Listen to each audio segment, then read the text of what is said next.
Assalamualaikum warahmatullahi wabarakatuh. Alhamdulillahirabbil alamin wassalatu wassalamu ala asrofil anbiya'i wal mursalin wa ala alihi wa sahbihi ajma'in. Amma ba'du. Jemaah yang dirahmati Allah, sebagaimana kita ketahui bahwa Al-Qur'an merupakan cahaya atau petunjuk untuk kehidupan manusia.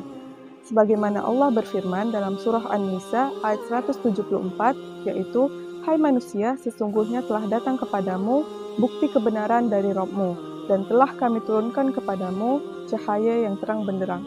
Namun, petunjuk tersebut hanya bermanfaat bagi mereka yang mengimani dan meyakini Al-Quran. Mereka adalah orang-orang yang bertakwa. Allah berfirman dalam surah Al-Isra ayat 82, "Dan kami turunkan dari Al-Quran suatu yang menjadi penawar dan rahmat bagi orang-orang yang beriman. Dan Al-Quran itu tidaklah menambah kepada orang-orang yang zalim selain kerugian." Lalu bagaimana caranya agar cahaya Al-Quran tersebut dapat dimanfaatkan? Dalam hadis riwayat Al-Hakim dikatakan bahwa Al-Quran merupakan jamuan Allah, maka sambutlah hidangannya semampu kalian. Sesungguhnya Al-Quran itu merupakan cahaya petunjuk, cahaya yang jelas, obat yang bermanfaat, dan penjaga bagi yang berpegang teguh kepadanya. Salah satu pemikir Islam modern, yaitu Muhammad Iqbal, berkata bahwa bacalah Al-Quran seakan-akan ia turun padamu.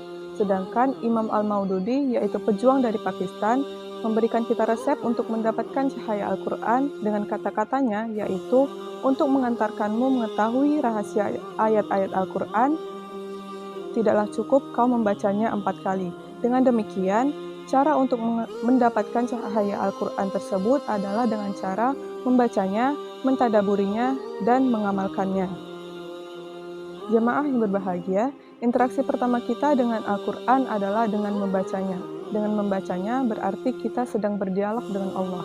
Kita diajak untuk memahami apa yang menjadi pedoman untuk hidup kita ini. Kita juga diajak mengerti sebab akibat, kemajuan, dan kehancuran suatu kaum. Membaca Al-Quran sendiri adalah salah satu bentuk zikrullah. Dengan membaca Al-Quran, kelak ia akan memberikan syafaat kepada pembacanya. Hadis riwayat Muslim. Setelah kita membaca, interaksi berikutnya adalah berusaha memahaminya atau mentadaburinya. Dengan mentadaburinya, kita akan mampu mengambil berbagai hikmah dan pelajaran yang terkandung di dalamnya. Allah berfirman dalam surah Shad ayat 29, "Ini adalah sebuah kitab yang kami turunkan kepadamu penuh dengan berkah, supaya mereka memerhatikan ayat-ayatnya dan supaya mendapat pelajaran orang-orang yang memiliki pikiran." Selain itu, ketidakmampuan memahami Al-Quran adalah salah satu sebab dikecamnya orang-orang kafir. Allah berfirman dalam surah Muhammad ayat 24, "Maka apakah mereka tidak memerhatikan Al-Quran, ataukah hati mereka terkunci? Bahkan orang-orang kafir nanti di akhirat akan mengakui kesalahan mereka, karena tidak mau mendengarkan atau memikirkan peringatan-peringatan dari Allah SWT. Dalam surah Al-Mulk ayat 10 dikatakan bahwa, "Dan mereka berkata, sekiranya kami memikirkan atau mendengarkan peringatan itu, niscaya tidaklah kami termasuk penghuni neraka yang menyala-nyala." Jadi ketika kita membaca, bukanlah hanya sekedar membaca, tetapi kita harus penuh perhatian, konsentrasi, tadabur, dan khusyuk mendalami segala yang terkandung di dalam ayat tersebut. Sebab dengan cara demikian, kalbu kita akan terbuka dan menerima cahaya Allah dengan mudah. Inilah inti dari tadabur tersebut. Jemaah yang berbahagia, tingkatan berikutnya adalah pengamalan petunjuk Al-Quran.